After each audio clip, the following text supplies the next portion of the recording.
자, 이번 시간에는 비상강호형 2- 엇박자 D에 대해서 보겠습니다. 자, 이 작품은 이제 새로 교과서에 실린 작품이에요.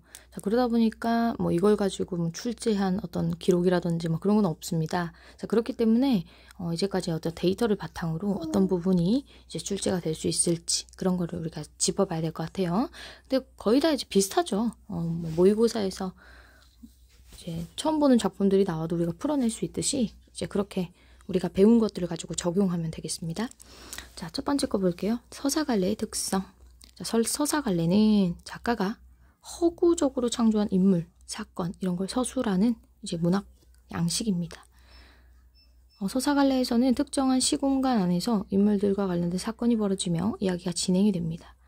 이때 작가가 내세운 서술자가 사건을 전달하기 때문에 자, 그래서 뭐가 중요하죠? 네, 시점이 중요해요. 시점. 그리고 어떤 태도, 서술 방식이 주제를 드러내는데 중요한 역할을 합니다. 자, 소설의 3요소가 뭐야? 라고 한다면 이제 주제 구성 문체예요. 주제 구성 문체다. 그리고 그 구성의 3요소를 이제 얘기하자면 이게 바로 우리가 아는 소설의 3요소인 인물, 사건, 배경.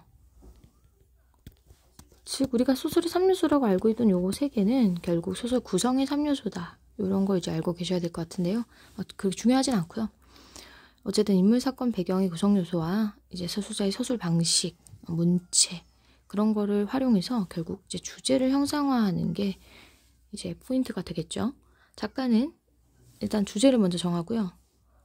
효과적으로 전달할 수 있는 어떤 시점을 정하고 또 인물, 그 다음 사건, 배경을 설정한다면 이제 소설을 쓸 준비가 됐다라고 볼 수가 있겠죠. 그리고 자신만의 문체로 표현해낸다면 이제 한편의 소설이 나타나게 됩니다. 자, 그러면 이 3가지 나왔어요? 안 나왔어요? 나왔고요. 인물, 사건, 배경 3가지 나왔죠. 이런 것들을 통해서 우리가 소설을 구성해 나갈 수가 있다라고 기억을 해주시면 되겠습니다. 서사갈래는 실제 일어났던 사건을 재구성한 문학 양식이다. 예스. 무슨 헛소리 하는 거죠? 그죠? 허구죠, 허구. 서술자의 시점과 태도는 주제를 드러내는데 중요한 역할을 하고요. 특정한 시공간 안에서 예스. 자, 소설의 구성 요소는 서술자, 사건, 배경이다.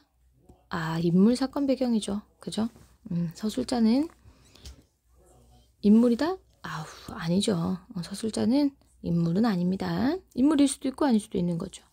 소설의 작가는 주제를 정하고 자신의 문체를 표현한다면 이제 소설을 드러낼 수가 있는 거예요. 넘어갈게요. 엇박자 D. 자, 작품을 여는 질문. 인물과 사건의 특징을 파악하고 주제를 어떻게 표현했는지를 찾아보래요. 인물의 태도, 주제를 형성한 방법 이런 걸 찾아나가면서 우리가 글을 봐보면 될 것 같습니다. 자, 작가 소개. 자, 김중혁. 개성이 넘치는 인물, 재치 있는 이야기가 돋보이는 작품을 주로 썼고요. 악기들의 도서관, 가짜팔로 하는 포옹, 재미있는 작품들을 많이 썼다는 거죠. 자, 일단 발단 부분 보겠습니다. 자, 요거는 이제 소설의 이제 구성 단계를 얘기하는데요. 중학교 때 배울 것 같죠? 발단, 인물 소개하는 부분, 그죠? 사건의 실마리가 이제 드러나고요. 전기에서는 그 사건이 전개가 되고, 위기에서는 갈등이 절정으로, 갈등이 이제 두드러지겠고, 절정에서는 갈등 해소에 어떤 실마리들 나타나고, 결말은 갈등 해소가 되면 끝나는 부분이 되겠습니다. 자, 일단 볼게요.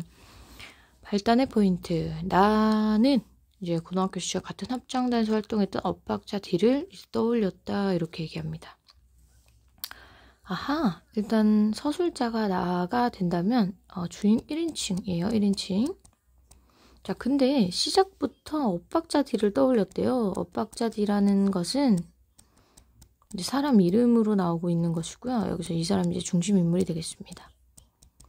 그렇기 때문에 이 사람이 이제 주인공이라면 1인칭 이제 관찰자 시점이 되겠죠. 한번 살펴볼게요. 자, 공연 기획자로 일하는 나에게 공연 실황을 녹화한 영상을 편집하던 조감독이 한 화면을 보여준다. 나는 이제 그 화면에서 다른 관객들과 달리 박자를 맞추지 못하고 엇박자로 뛰어올라 이제 혼자 우뚝 솟아 있는 것 같은 사람을 발견하고요. 자, 그 사람이 나의 옛 친구다라는 걸 이제 확인한 상황입니다. 엇박자 D와 나는 같은 고등학교에 다녔고 같은 합창단에 있었다. 합창단이라는 이름이 붙어있긴 했지만 애당초 제대로 된 합창단은 불가능한 집단이었다. 자, 지금 얻다라는 게 보이기 때문에 지금 과거 회상이 나타난다라는 걸 알 수가 있겠죠. 또 엇박자 D와 나 하면서 이제 주로 엇박자 D에 대한 기억을 끄집어내고 있기 때문에 1인칭 관찰자 시점이다 라는 걸 우리가 이제 확인할 수가 있겠습니다. 계속 볼게요. 합창단은 학생의 개성을 신장하고 건전한 취미와 특수 기능 및 민주적 생활활동을 육성하기 위한 학교의 특별활동 중 하나였지만 특별한 일이 생기지 않고서는 전혀 활동을 하지 않았다. 특별한 일이라는 건 1년에 한 번 있는 학교 축제가 전부, 그마저도 관심이 가는 사람은 없었다. 자, 지금 나라는 사람이 합창단에 대해서 설명한 부분이 있어요. 그죠? 그게 뭐죠? 애당초 제대로 된 합창단은 불가능한 집단. 이유는요. 특별한 일이 생기지 않고선 활동을 하지 않았기 때문에. 그러니까 합창단이 활동을 하는 건 축제 때라는 거죠. 지금 뒤에서 저희 딸내미가 노래를 부르고 있어요.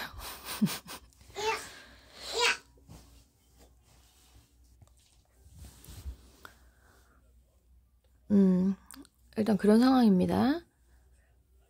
뭐 실수를 해도 되고요. 뭐 듣지 않으면 그런가 보다. 돌 던지면 던진가 보다. 돌에 안 맞으면 잘못 던져가 보다. 노래를 한 곡만 부르면 힘든가 보다. 그렇게 생각한 정도라는 거예요. 심지어 이제 노래를 어떻게 부르는가 듣는 사람도 신경을 안 쓴다는 거죠. 그래서 무관심이야말로 합창단의 모토, 이런 식으로 얘기를 하고 있습니다. 내가 합창단을 선택한 이유 역시 주인공이 합창단을 선택했는데요. 그 이유 역시도 이제 누구도 신경 쓰지 않는 활동을 하고 싶었고 특별히 어떤 활동을 하고 싶지도 않았대요. 거기다가 자신의 어떤 이제 가정 환경에 대해서 설명도 하고 있습니다. 부모님이 이혼을 했고요. 동생은 가출을 마치고 돌아온 후 또 다른 가출을 준비하던 시기였고 나 역시 가출에 버금갈 만한 인생의 파격을 찾고 있던 시기였다라고 하고 있습니다. 그런 상황에 처해 있는 고등학생에게 이제 합창이라는 단어는 이상적이지만 불가능한 유토피아의 느낌이었다라고 하면서 자, 일단 유토피아는 굉장히 어떤 이상향이라는 뜻이에요. 그러니까 내 삶은 합창처럼 되게 조화롭지 않은데 내가 합창단에 들어갔다. 그것은 이제 이상적이지만 좀 불가능한 유토피아의 느낌이다. 이런 식으로 설명을 하고 있는 것 같습니다. 근데 그 합창단 활동에 이제 엇박자 D라는 애가 굉장히 열성적이었다라고 하고 있습니다. 대부분의 아이들은 마지못해 별도로 되라 라는 심정으로 이걸 선택했지만 그는 달랐대요. 첫 모임에서부터 남달랐대요. 정말 혹시 단장을 맡고 싶은 사람이 있냐는 음악 선생님의 질문에 그는 일단 번쩍 손을 들었고요. 그럼 여기서부터는 이제 엇박자 D에 대한 어떤 좀 구체적인 행동에 대한 좀 설명이 들어간다라고 보면 되겠습니다. 일단 그는 달랐대요. 그죠? 첫 모임에서부터 남달랐다라는 이제 설명이 나오고요. 단장을 맡고 싶냐고 하니까 이제 그는 벌쩍 손을 들었다라고 하면서 굉장히 적극적인 모습이 나타납니다. 너무나 진지한 얼굴이었기 때문에 다 당황할 수밖에 없었대요. 그래, 그럼 네가 단장을 맡으면 되겠네. 뭐 딱히 할 일은 없고 축제 부를 때 악보 복사랑 뭐 딴 일은 없는데 뭐 단장이 됐으니까 축하한다. 이런 말씀이 끝나자 그가 곧 이를 열었다. 축제 때는 어떤 곡을 부르게 되나요? 그거 좀 정하기 힘들고 5달 남았으니까 앞으로 생각해 봐야겠지. 오늘은 그럼 어떤 곡을 연습하나요? 연습? 그래, 연습. 오늘 첫날이니까 자습하죠? 일단은 합창에 열의가 전혀 없는 모습이 보이고 있는 거죠. 그죠? 개인 노래 연습을 하나요? 각자 공부해라. 좀 개무시하고 있죠? 중간고사 얼마 안 남았지? 노래 연습하고 싶으면 밖에 나가서 해도 되고 지금 굉장히 관심이 없는 음악 선생님의 모습이 보입니다. 자, 재질기관 먼저 볼게요. 현대소설, 단편소설. 상징적이고요. 고백적입니다. 선생님, 상징이 어디서 나오죠? 아마 이제 엇박자 D라는 인물의 이름이 또 어떤 상징의 의미를 갖고 있을 것 같습니다. 왜요? 합창이라는 것은 조화로워야 되죠. 박자가 딱딱 맞아야 되죠. 정박이어야 되겠죠. 근데 이제 엇박자 D라는 인물이 나왔다라는 걸 보면서 얘가 박자를 어기는 사람인가? 이런 상징적인 의미들이 들어있다라는 걸 볼 수가 있어요. 일단 배경, 고등학교 시절, 그 다음 현재 이렇게 지금 두 가지가 언급이 되었었죠. 그죠? 자, 시점 1인치 관찰자 시점입니다. 자, 주제, 다름, 차이에 대해서 지금 얘기하고자 하는 것 같은데요. 존중, 이해의 필요성, 이런 거는 우리가 조금 이따가 살펴볼 수 있을 것 같아요. 자, 또 합창에 담긴 상징이 또 있었죠. 합창이라는 거는 어떤 구체적인 이제 건데, 여기에 담긴 상징은 뭘까요? 네, 맞아요. 조화롭고 되게 유토피아적인, 그죠? 이상향, 요런 어떤 추상적인 개념을 합창이라는 구체적인 사물에 이제 빗댔다. 구체적인 것에 개념에 빗댔다. 이렇게 보면 될 것 같습니다. 또 1인칭 관찰자로 등장한 서술자가 독자의 이제 성찰을 유도한다라는 점에서 좀 독특하죠. 일단 첫 번째 짚을 수 있는 건 내가 합창단에 들어간 이유. 나는 굉장히 무기력한 상황이었습니다. 합창단도 스스로에게 무관심하고요. 아무런 활동도 하고 있지 않죠. 그렇기 때문에 일단은 선택했다라고 볼 수가 있겠습니다. 다른 아이들은 이제 마지못해 될 대로 되라. 아무것도 하지 않으니까 합창단 선택했고, 음악 선생님도 할 일이 없다. 그 다음 자습하자라고 얘기하면서 굉장히 열의가 없는 모습을 보이는데요. 엇박자 D는 열성적이고 진지한 태도로 단장에 지원하면서 적극적인 모습을 이제 보입니다. 자, 그래서 그런 모습에 나머지 사람들이 당황하는 모습을 또 볼 수가 있다는 점. 그런 게 이제 포인트가 되겠죠. 자, 두 번째.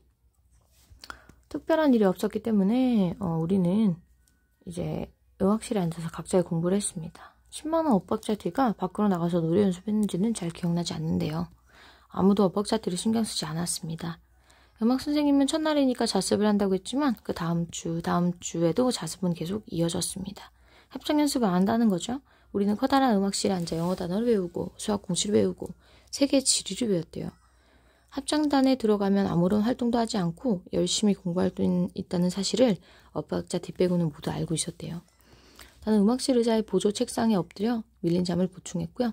합창단이 연습을 시작한 건 이제 축제 한 달 전의 일이었습니다. 축제 때 부를 노래는 정하는 데는 1분도 걸리지 않았대요. 이제 누군가 그쯤 가장 인기 있는 발라드 곡을 이제 추천했고, 모두들 찬성했습니다. 어떤 노래였는지도 기억나지 않지만 합창하기엔 적절하지 않았대요. 단순한 멜로디였고, 이런 노래를 부르는데 여러 명이 뛰어들어야 하나 싶을 정도로 부르기 쉬운 노래였대요. 자, 그럼 일단은 이 노래 선정에서도 이제 굉장히 대충 정했다라는 게 보이고 있죠. 우리는 노래를 정한 후 다시 자습에 몰두했습니다. 연습이 시작된 건 그 다음 주였습니다. 지금도 첫 연습을 하던 그 순간이 생생하게 기억납니다. 자, 쉬운 노래니까 딱 한 번 맞춰보고 자습하자. 음악 선생님이 피아노 반주를 시작한 후 우리는 엇박자 D의 진면목을 처음 알게 됐습니다. 왜요? 놀라울 정도로 박치자 음치였대요. 모두 열심히 노래를 부르는데 밀그러주기 시작했다는 거예요. 노래와 목소리 사이에서 불길한 기운이 꿈틀거리고 있었대요. 자, 불길한 기운은 뭐죠? 굉장히 못 부르는 그런 것을 불길한 기운이라고 이제 비유적인 표현을 썼다는 거죠. 그 불길한 기운은 순식간에 집어삼켰대요. 5소절쯤 지나자 노래는 엉망진창이 되었습니다. 야, 아무리 편안한 맛에 들어왔다지만 명색이 합창단인데 노래를 이렇게 못할 수가 있냐? 반주를 멈추고 화를 냈대요. 처음부터 다시 불러보았지만 그 불길한 기운은 사라지지 않았어요. 세 번째야 그걸 감지했대요. 잠깐, 이 목소리 누구야? 계속 불러봐. 음악 선생님은 세 줄로 서 있던 22명의 아이들 앞을 천천히 걸었습니다. 모두들 긴장했습니다. 내 노래 실력이 합창을 망칠 정도는 아니라는 생각과 그래도 혹시 나일지도 모른다는 불안감이 아이들 노래에 비어났어요. 불안한 마음이 부르는 이 노래는 이미 노래가 아니었대요. 단장, 이거 네 목소리 아니야? 혼자 멈추고 혼자 불러봐. 엇박자 D의 노래는 들어줄만 했대요. 부드러운 느낌도 잘 살아있었고 박자도 이상하지 않았어요. 음악 선생님은 갸웃거렸습니다. 뭐가 이상한데 어느 부분이 어느 정도 이상한지 고치려면 어떻게 해야 하는 건지 답을 말해줄 수가 없었대요. 다시 시도해봤지만 마찬가지였습니다. 엇박자 D의 목소리만 들리면 아이들은 갈피를 잡지 못했고 음은 뒤죽박죽이 됐으며 박자는 제멋대로 변했습니다. 그의 목소리는 전파력이 강한 바이러스였습니다. 자, 이런 식으로 지금 불길한 어떤 기운, 전파력이 가능한 바이러스, 비유적인 표현이 계속 나오죠. 그죠? 딱히 어려운 내용은 없습니다. 음악 선생님은 자진 사퇴를 권했지만 그는 받아들이지 않았습니다. 자, 자진 사퇴를 권하는 이유는 뭐예요? 좀 이상하니까 이상함을 제외하려고 했던 거죠. 획일성을 강요한다. 자, 이 부분이 중요하겠습니다. 자, 숙제 때 합창단에서 노래를 부를 것이라는 광고를 여러 곳에 해놨기 때문에 자기는 그만둘 수가 없대요. 좋아. 대신 넌 절대 소리 내지 마. 그냥 입만 벙긋벙긋 하는 거야. 알겠지? 자, 우리 체크할 부분은 뭐라고요? 자, 첫 번째, 획일성 강조였고, 두 번째, 이제 모두 똑같이 노래하는 것. 이게 바로 획일성이죠? 또 다름을 인정한다, 안 한다? 안 한다. 이 부분이 중요한 부분이겠습니다. 립싱크를 강요받았던 일을 회상했다. 자, 그러면 이제 시험 포인트는 맞아요. 음악 선생님의 행동과 특성이에요. 획일성을 강요, 개인의 공연 특성을 무시하고 억압했다라는 점입니다. 어떤 인물이다? 획일성을 강요하는 인물이다. 자, 음악 선생님이 생각하는 합창은 뭐예요? 음을 맞추는 게 아름답다. 그러면 전체를 위해서 개개인의 개성은 희생해도 된다라는 의미가 되겠죠. 자, 1인칭 관찰자 시점은 시험 포인트로 가장 이제 자주 나오는 부분이라서 짚어주셔야 돼요. 보조인물인 나가 주인공을 관찰한다. 주인공의 내면 심리 나온다, 안 나온다? 안 나온다. 엇박자 뒤에 내면 심리 나온다, 안 나온다? 안 나온다. 이해되시죠? 자, 작품의 긴장감을 조성하는 효과 있고 이제 서술자의 눈에 보이는 세계밖에 다를 수 없다라는 점. 그게 이제 포인트가 되겠습니다. 자, 일단은 77페이지까지 여기까지 볼게요.